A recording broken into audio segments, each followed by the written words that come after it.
Hello, Samantha Rodgers, and welcome back to the AQ Authentic YouTube channel. And that was a short break, trying to imitate the TV format. But anyway, Samantha, I want to now really allow you to dive in and tell us more about your current project, your current books, and your author journey and what you're working on.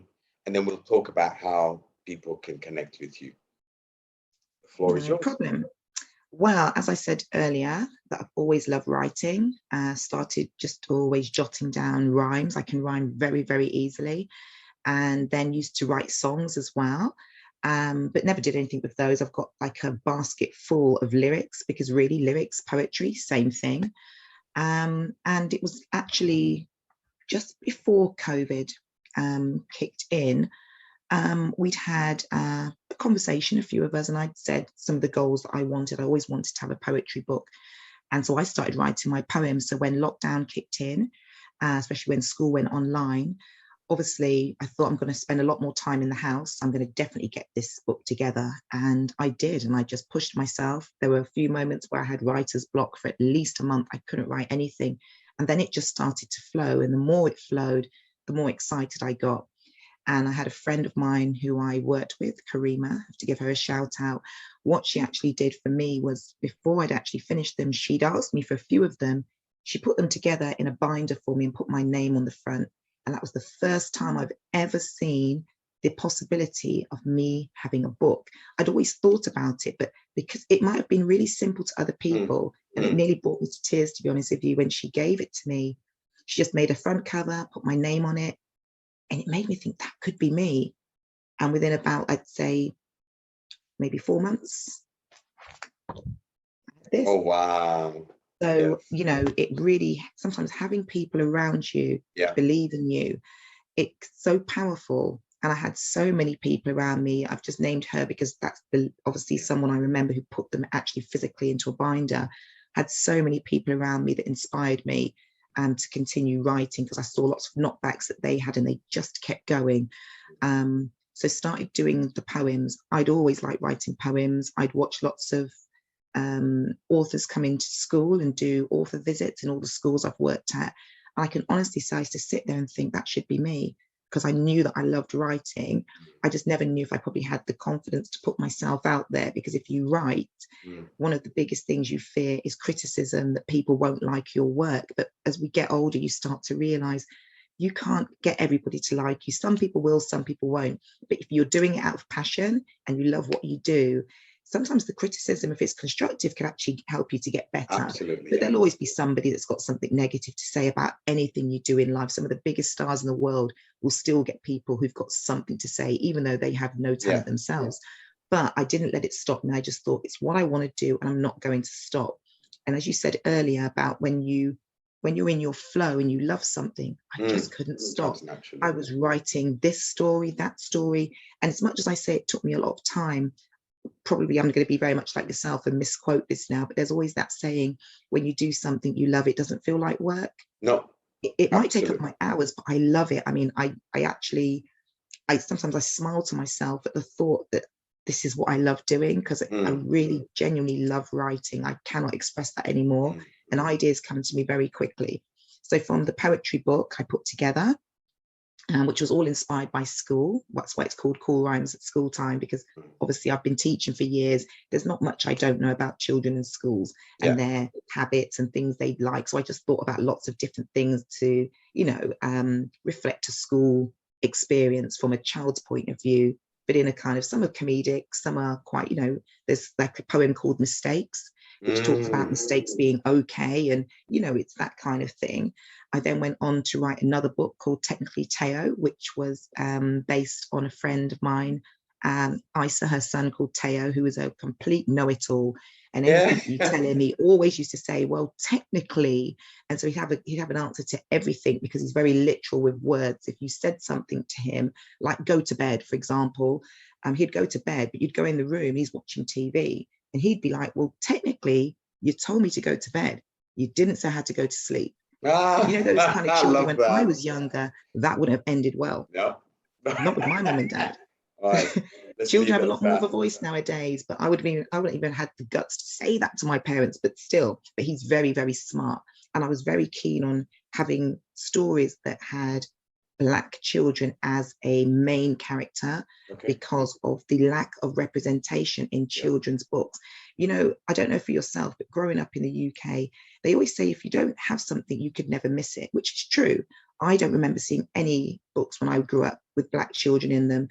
I might have seen the odd gollywog on a marmalade jar, which is never going to be positive, but I don't remember seeing anything that represented me. Now, I'm not saying that that meant I couldn't learn at school, but what difference would it have made if I had had those visual images of myself? There's a saying, you can't be what you can't see.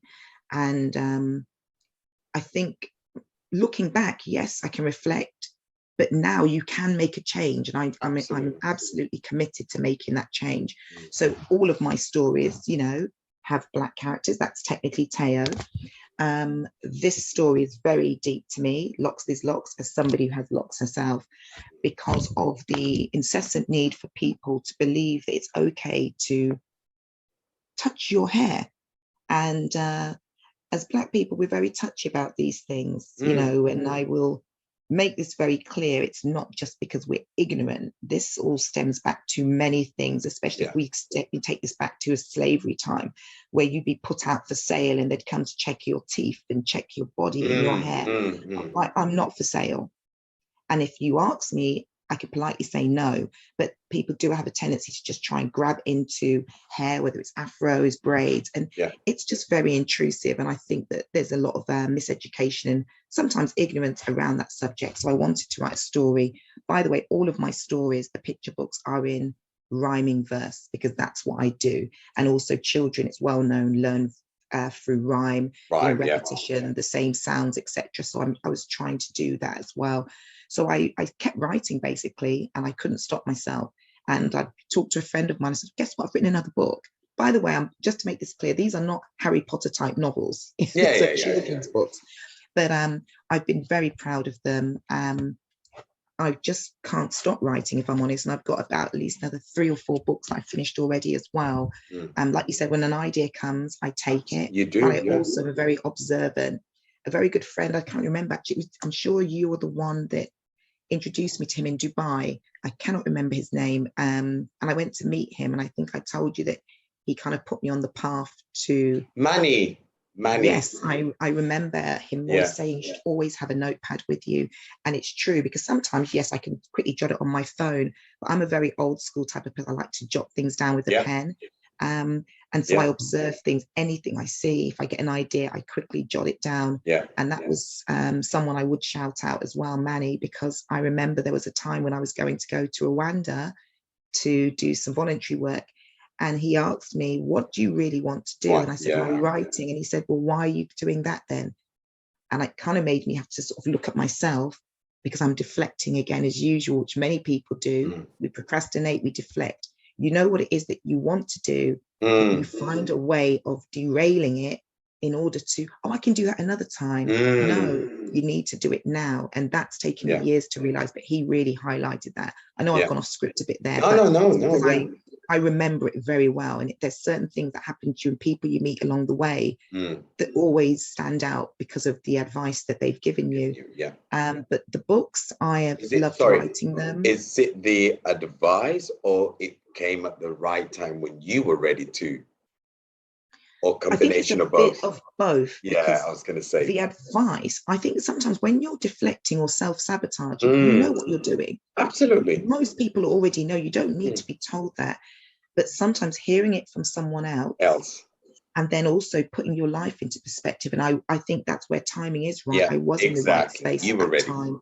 And I think that I knew something wasn't right. I knew that I was following a pattern of behavior, which is, you know you can do it, but you're afraid to do it, which we all stop at the sign that says fear.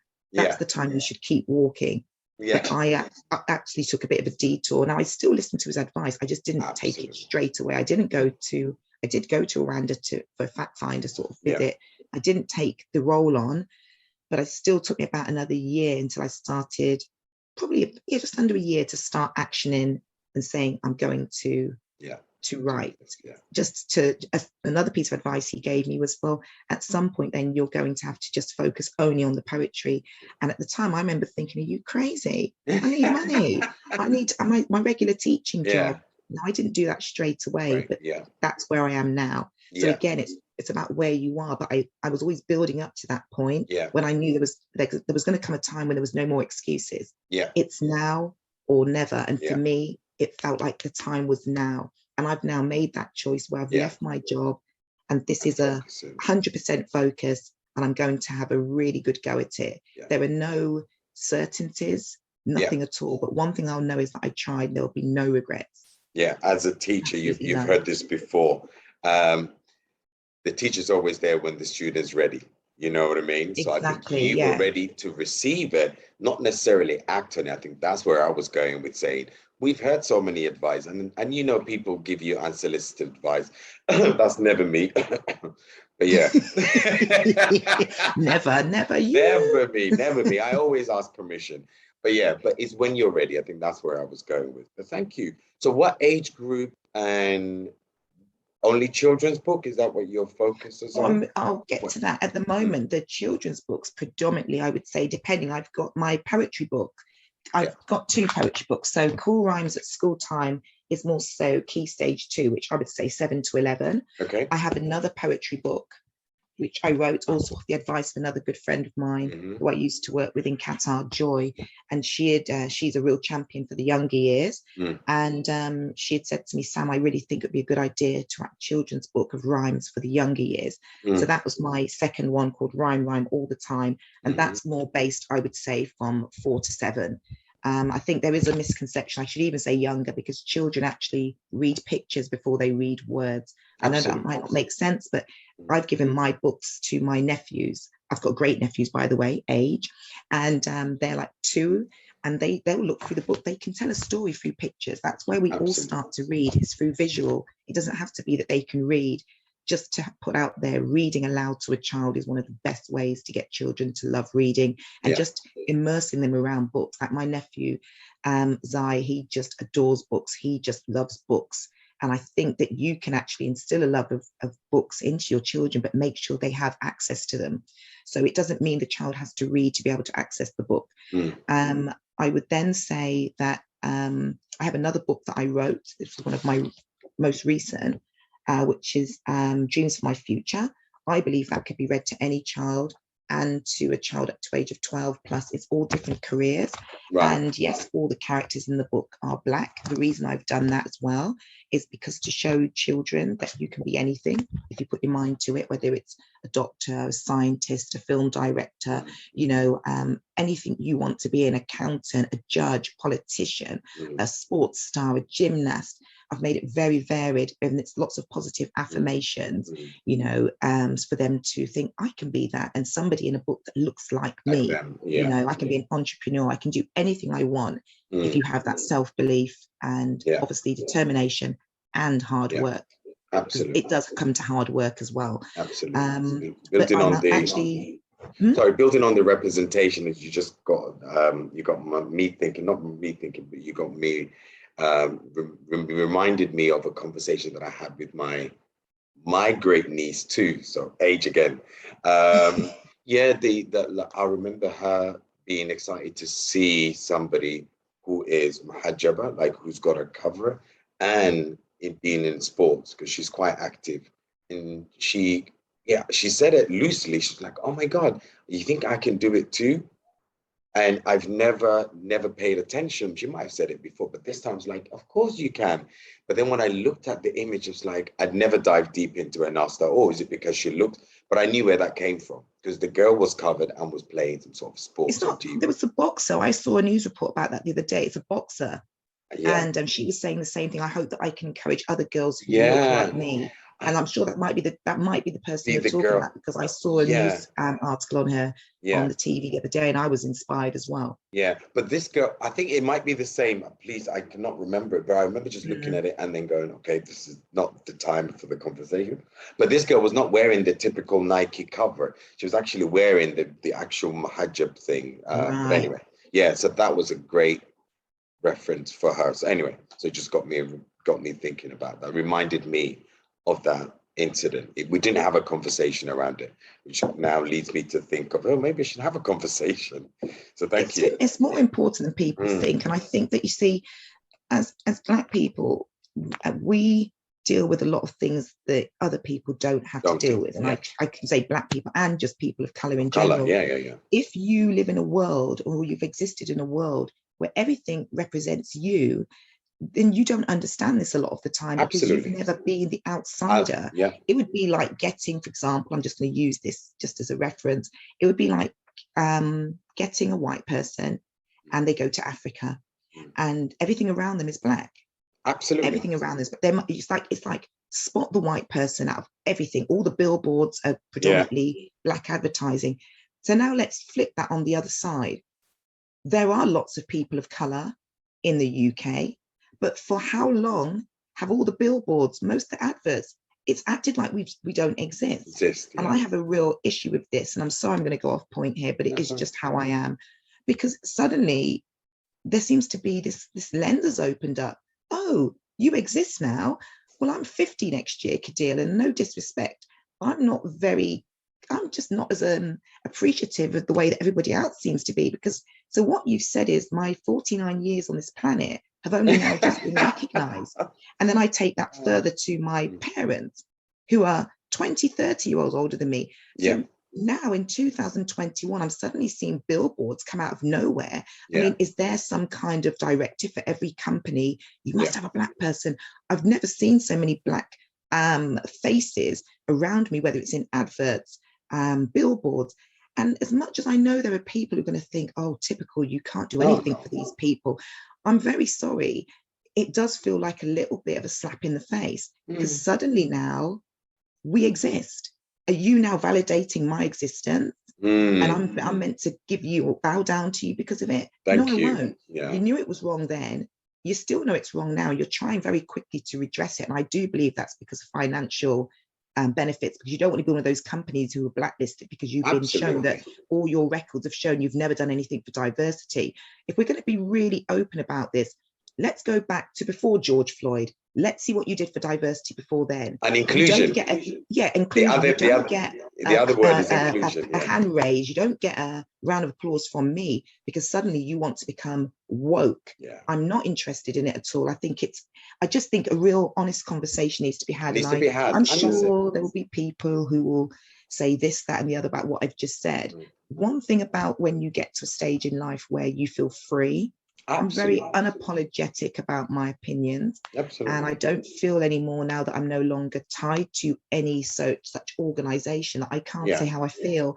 And I think it's a shame that at nearly 50, this is the first time that I felt free enough to speak my mind, of fear of, any reprisals, or a fear of any kind of condemnation for my thoughts, or nowadays, especially in this world we live in, cancel culture. But I think more people, we just need to be honest about how we feel, because if you don't have an honest dialogue, we can't go, it might be uncomfortable. We need to be honest about how we feel about things. And I'm sure there'll be other people who think it's great that suddenly we've now come into the mainstream. I personally just think it just needs to be addressed as to why it's taken so long.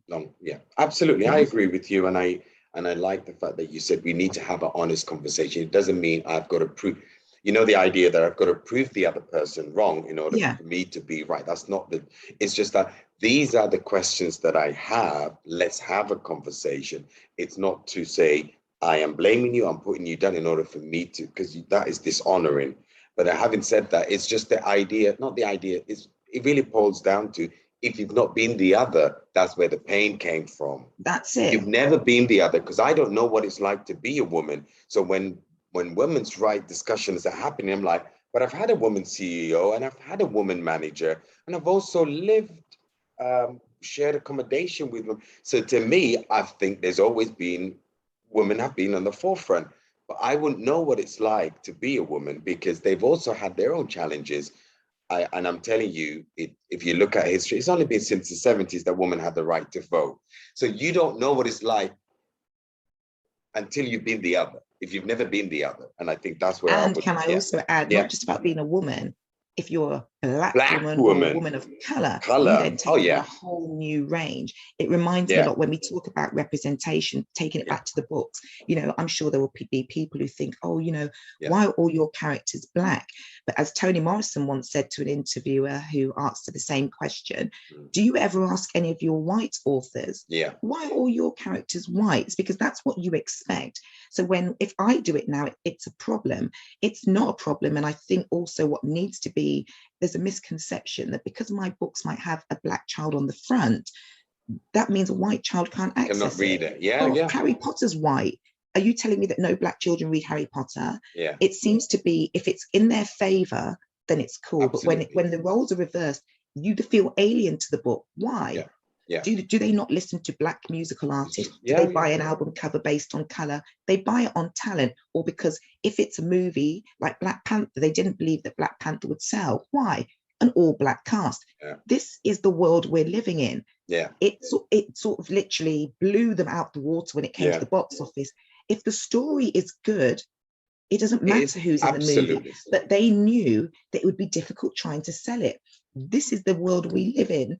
We're not talking about the 1960s. Yeah. They were reluctant because it's that fear of it might not sell well. Isn't it a shame that that's where we are? That's where we are. Yeah. And it goes across everything in life, whether it's if you have a Black person heading your campaign for an advert, or if you have, like I said, a Black book, or it might not sell as well.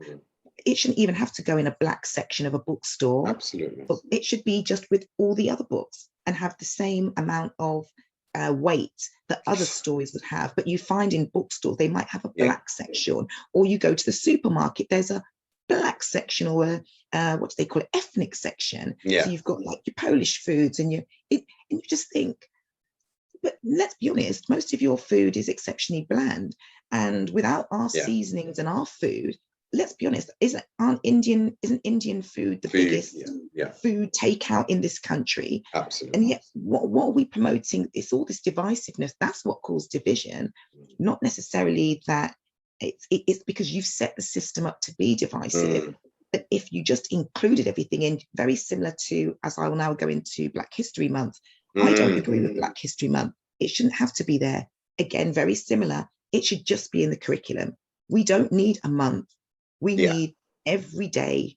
We need to have equal weight, and not just to every now and again mentioning the odd few buzzword names like your Rosa Parks. There's lots of people from the UK that have a role in our history.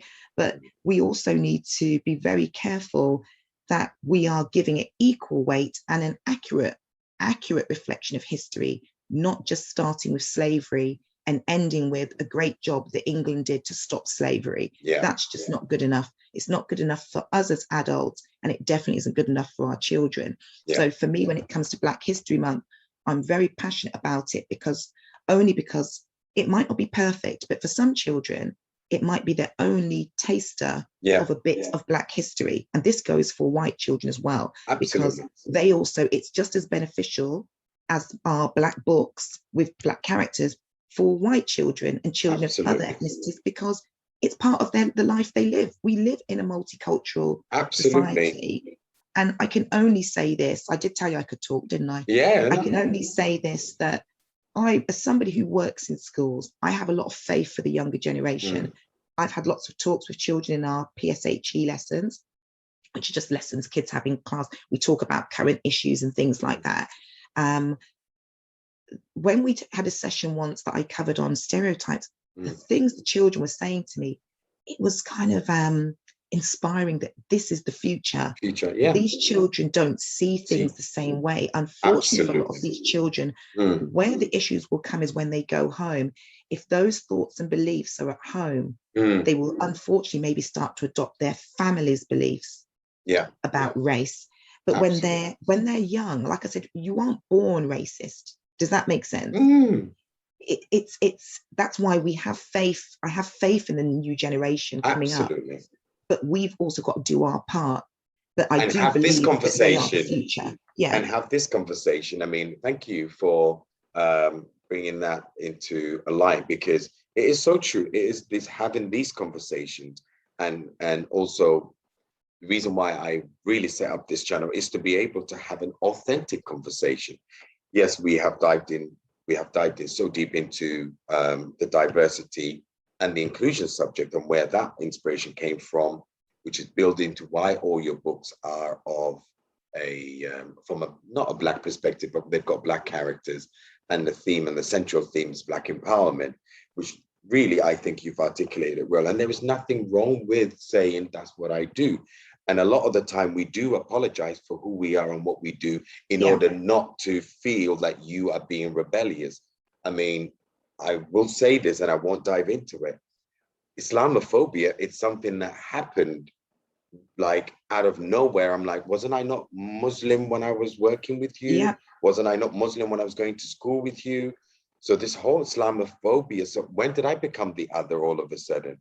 And when I was actually setting up my coaching practice and calling in AQ is only because it's short, but it's actually full name, Abdul Qadir, which means Allah's servant or God's servant. And I remember I got challenged. It's like, well, if you put Allah in there, people might not connect with you. But I said, well, that's who that's who I pray to.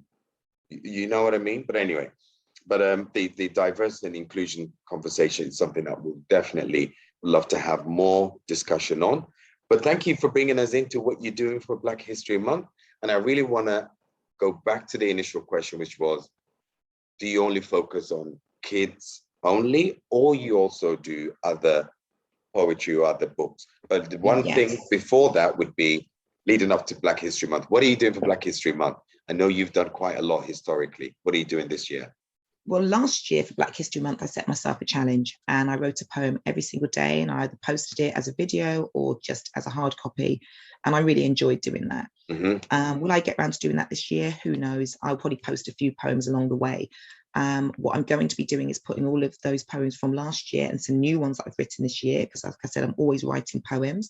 I'm going to be putting those into a book, which I hope will be out hopefully at some point in October. I'm just actually in the process of having the front and back cover designed by a fabulous illustrator that I work with, Samar Al-Ansari, and she did all the illustration for my book, Grandad's Garden, which is just beautiful, absolutely beautiful. And I'm so blessed to be working with her for a very good recommendation of another excellent friend of mine, Case, who helped me with my website, has helped me with all of my books. So I'm just trying to shout out all these people as well, because I truly believe, you know, there's a saying, and I had this quote printed, we put it in the office where I worked at the school in Muscat, and it's, we rise by lifting others. And I think there is, as you can see, I'm probably not even very good at selling myself. And by that, I mean, when I should be talking about my books, I'm always keen to just go off track and start talking about other people and things and my feelings, because I really want this to come across. And I hope people can understand this is more than just about my books for me. Absolutely. Because if this was just about my books, I wouldn't say anything about representation. I would just be saying this book, this book, this book. You know, my purpose isn't just about me, and it's not just about selling, making money. I really do want to try and make a difference. And I also want to try and bring as many people on that journey with me as possible. And I think, you know, sometimes we forget that we, as people, if we were more united, we would achieve so much more. Absolutely. If you try to raise, you know, lift someone else up, or the same way someone's given me advice and helped me. I've had so many people, it'd be too long to mention all the people that have inspired me, helped me. I just wish more of us would do that. Take that time. It doesn't take long to say thank you or give someone a shout out or recommend a friend, etc. And I've just been so blessed that I have so many people around me that I want to give that same, you know, respect back to others. But in relation, going back to Black History Month, yes, I do write poems. At the moment, my aim is to get into some schools, do some Black History Month performances where I'll read some of my poems linked to Black history, whether it's about Mary Seacole, whether it's about Muhammad Ali, Africa, slavery, rebellion, because I'm very keen on impressing to children that our history did not start with slavery. We had a life before then. We were enslaved. It's a completely different, we didn't walk into it and say, thank you for, you know, no, we were enslaved. That means there was a life before us. Before that, we had, you know, we had a life. We had kingdoms, etc. So I want that to kind of be really, you know, impressed to the children, but also to inspire them to think about somebody from Black history and who inspires them. Because I think the theme for this year's Black History Month in the UK is proud to be. What makes you proud to be who you are? Well, for me, it would be all the people before me, my ancestors. I'm proud of their struggle. And I'm going to be writing a poem. I'll probably write one by this afternoon, but that's what I want to do, is write one to coincide with the launch of it next week on Friday. Again, like I said, I'm not like, the biggest, cheerleader for Black History Month, but I like what it represents. I just wish we could extend that through the whole year and get this more than just a token of a month where you can tick it off your list and say, we've covered diversity for this year. No, it's not enough. My book hopefully should be ready in October. The poems have all been written. I'm sure I'll add a few more in there at the moment, but I'm really excited about the book cover because, like I said, the illustrator I worked with for this, she's exceptional and she has great creative flair and vision. So I'm really looking forward to that. Good. And I have another poetry book that will be aimed at children. And that's a book of poems all about animals, which I've managed to write in the last few months. So I'm really excited about that because I'll be working with Samantha again for the illustrations. And again, when we talk about progress, when I look at my very first book, because two of the books I've illustrated myself, not because I'm an illustrator, I've used an app. I don't want to give a false impression there. I've just used an app because it was poetry, but all the other books, I've had illustrators. Azur Prince is another one who's done at least 3 or 4 of my books, also very talented from South Africa. I've tried very hard to incorporate as many people of color in my work because I genuinely want to make sure that I'm giving people lots of opportunities that I probably wouldn't have got myself. Being a self-published author has opened up the door for many people to have access to industries that they wouldn't have had before because the door usually gets slammed in your face. Absolutely. And it's the same with music. So I'm very grateful for technology for those reasons. But yeah, I'm looking forward to bringing out more poetry and also going into schools and maybe not just doing these performances just for the month of October, doing them throughout the year and also spreading my love of poetry because poetry is my deepest passion, of which I get those skills from my father, who was in a band, plays the guitar, plays the keyboards, and is also a writer. And I know if I don't say that I get that skill from him, he'll disown me for life. So yes, I do get that skill from him. He writes just as much as I do.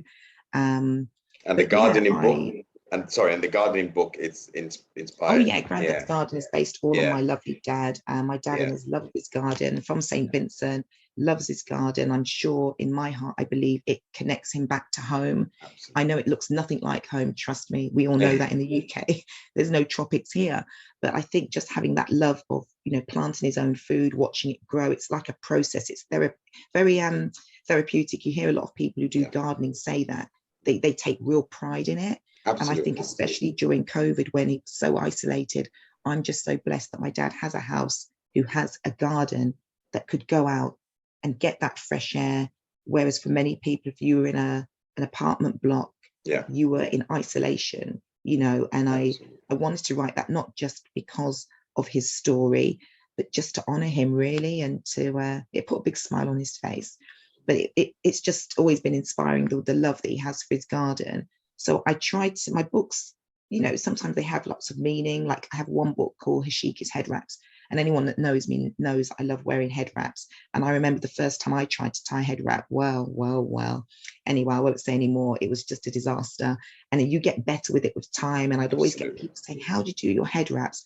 So I wanted to write a book about, I just had an idea one day, a little girl who wants to wear head wraps just like her mum, but doesn't know how to do them. Nowadays, you can go on YouTube, you can find out how to do them in seconds. Back in the day, I was sitting there struggling, tying, and it never looked right. So again, it's about a bit of resilience, perseverance. But I do want to note something I remember reading about with children's books. Not every book has to have a lesson.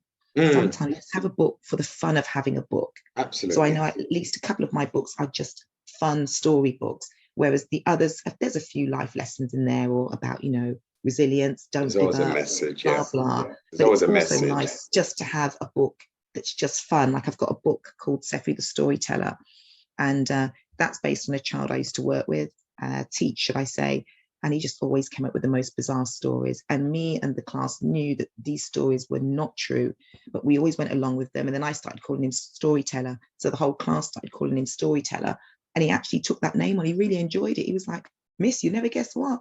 I got another story for you today. Ah, So I based it on him, but just yeah, made it more elaborate. So that's just fun. Does that make sense? it's So so I funny. think it's important to have a good mixture. Yeah, We can just have a book that's just a book.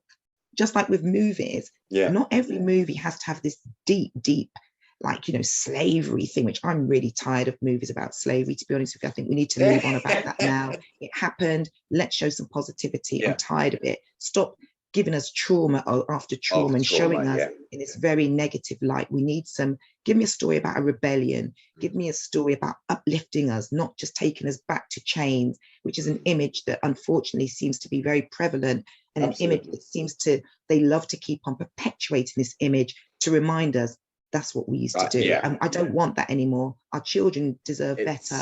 They need to see better. It's so funny what you've just said. I will touch on that from my experience.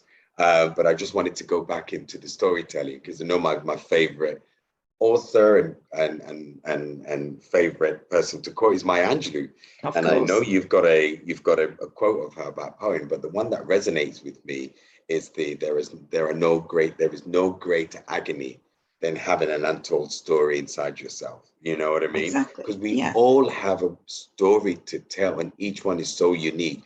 And by sharing those stories, we realize how much we're alike and we're different. So I know in this interview, or it's not this discussion or conversation that we're having, we dived into so many things, but that is the beauty of sharing and telling a story, sharing our perspective. Yes, you're an author. Yes, you are somebody who has been a teacher as well, but there's so much to you than what you actually do. Being an author is something that you do.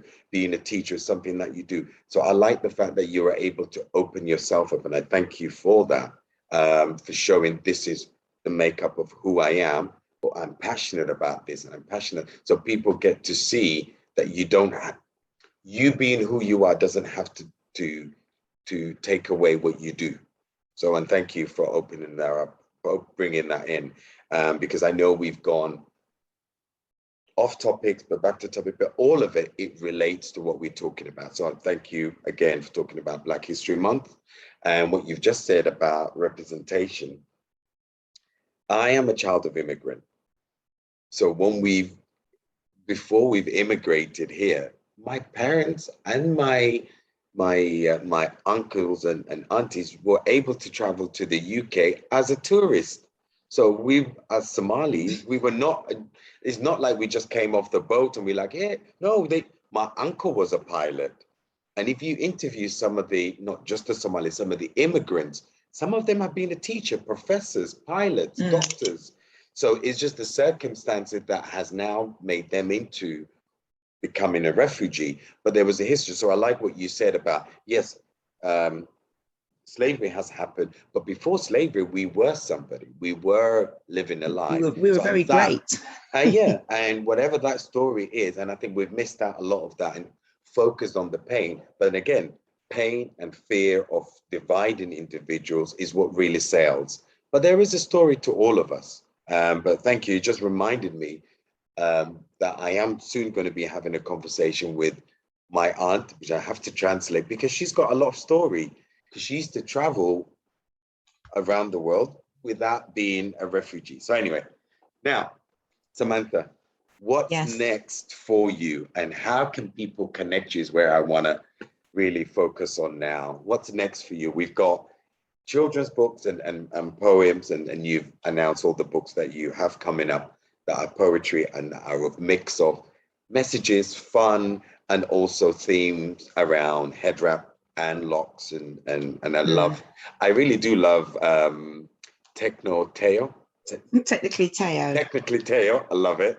And I've met him this weekend, just another disclosure, for the By the way, first he has time. grown a lot since then. He's now in senior school. And I wrote that, he's now in senior school, but yes, bless him. So a very smart young man as well. Very smart. That's why I was very careful to make sure that it was shown that he's very highly intelligent. Very intelligent children, especially, hear things exceptionally literally. So what you say to them, that's why as adults, you have to be careful how you say things. You have to be very clear. No, definitely. And the fact that you've highlighted that kids, and we are even as adults learn differently and we receive information differently. Yeah, definitely. So we've got that. You're doing amazing work around Black History Month. And again, I have been a witness to, I think this is your third, if not fourth year of Black History Month. Is it a third? Well, I've done a lot of work around Black History Month, but I'd taken a long time away from social media. Yeah. So I've probably done work before. I've just never shared it with anyone. But this But will be my second year where I'm actually putting things out for public, because Yeah. like I said, I came off social media years ago. So I'm new to this stuff. I've been on social media now back again for a year. And trust me, when I came off over 10 years ago, things have changed. Oh, That's absolutely. I'm still learning little tricks along the way, and people saying, Sam, you do know you don't have to post picture by picture, you can do them all together. Okay. But then remember the classic thing that we always say, just because it's not happening on social media doesn't mean it's not happening. Because something's very important. Yeah, because as much as you've got a million followers, it only takes for them to unfollow you, to unlike you. Then who are you? Who are you? You've been cancelled. You'll be cancelled. Yeah. So don't be thinking that this virtual. Sorry. They're just this whole virtual thing. Because as you know, I'm from a marketing background. You are as good as your last post, but also, was your last post your legacy? Is it your legacy? No. If you are doing what you're doing that you're passionate about, it will stand against time and against test. You know what I mean? Because as much as you've got 1,000 followers and 1,000 likes on something, it's a matter of them unliking you. Then who are you? You're no longer a teacher. You're no longer an author. You're no longer an artist. No. So not happening, not seeing on social media doesn't mean it's not happening in your world, and you're not touching the individuals that you aim to touch in your life. So I just wanted to say that. Well, saying that, it makes me reference to one of my favorite artists, Chronix. And if you've ever heard his song, you do it for the love, don't do it for the likes. Yes. There's a and obviously that's not the song, but you can Google it. Oh no, but, I'm always guilty of misquoting. Google the song, man. But you know what I mean. It's in the sense that if you're doing it for love, the amount of likes you get is irrelevant. What I'm not going to do is waste my time spending every day seeing how many people liked my things, who liked it, who didn't.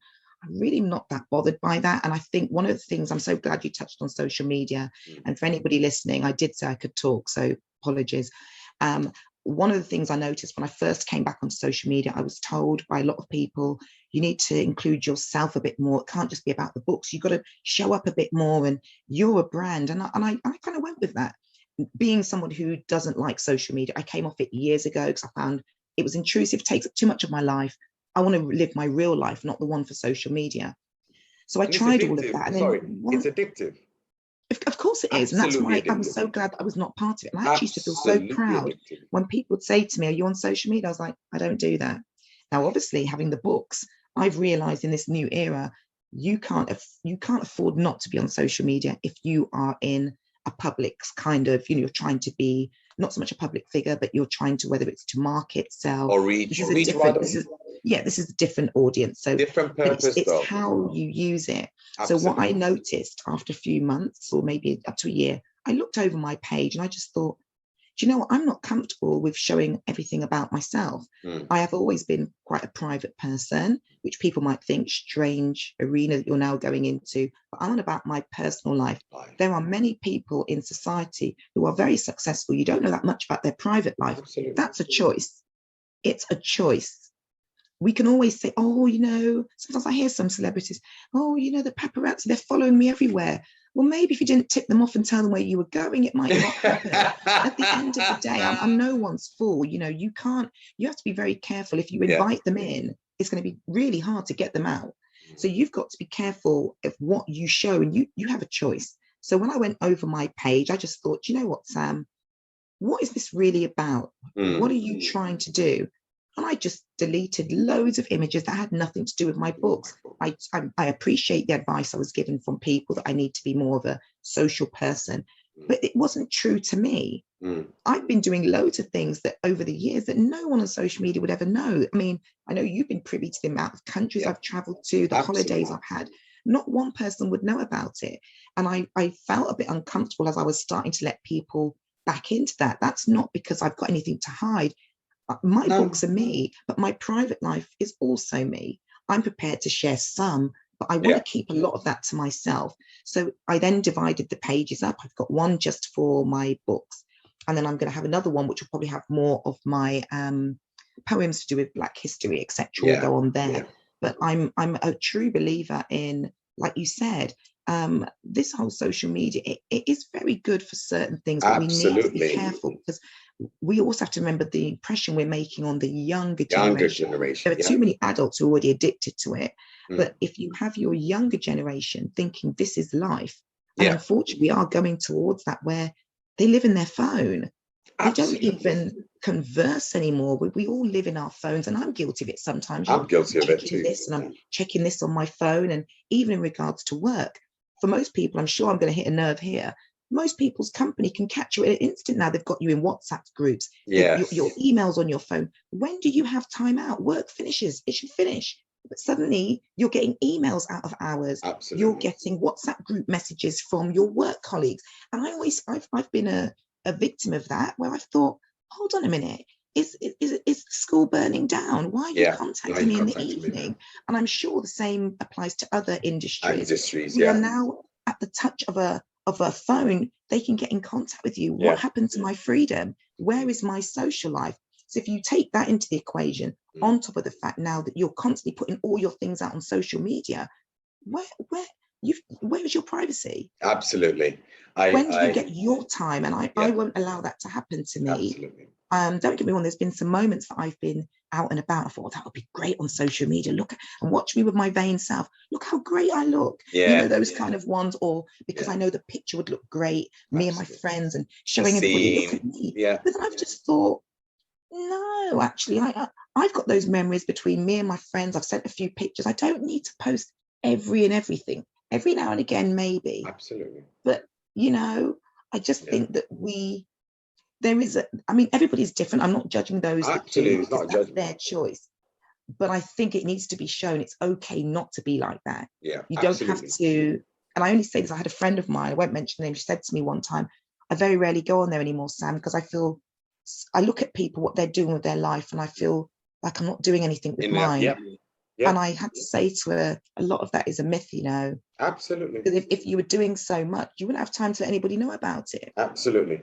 I was just going to say, just like any addiction is what it means to you. Just like any addiction, when you come off any addiction, or you are within it, is what it means to you. I'm not going to go into substance or alcoholism therapy, because I'm not claiming. It's just what you've been doing so much that you now know what it means to you. So it's just like using social media. I myself have been addicted and very guilty of, and it's been a great ego booster, because I saw myself in certain highlights and I'm like, oh my God, I've made it. No, I haven't. So now going back on social media just means I have a different purpose for it. I have a different relationship with it. Definitely. And that way I can reach a different audience. And also because I have a different content now, and this is just another channel, another platform, and another way to tell my story, to narrate my journey, you know what I mean? And don't let other people tell my story. And building on to what you were saying, again, my favorite quote is, again, one of my favorite, Maya Angelou. She said, not everybody is privileged to know your story. And that is that not everybody's privileged to know your story. And to be honest, that is really what it's all about. Me sharing my story. What does it serve for the other person? And it seems like every time you say something, I'm like, oh, no. I know you don't mean it. My disclaimer is that I have known you long enough to know when there is a judgment, or when you're being like actually yourself and being authentic self. So I just want to say, for those who are watching, every time you say, oh, I'm not judging, and I go, no, you're not. I'm not defending you, because you and I have had that run-ins where I've corrected you and you've corrected me. And we've not spoken for days. So this is not to say weeks, months. Oh no, Samantha never judges. No, you're not judging, you stating fact. So yes, Samantha.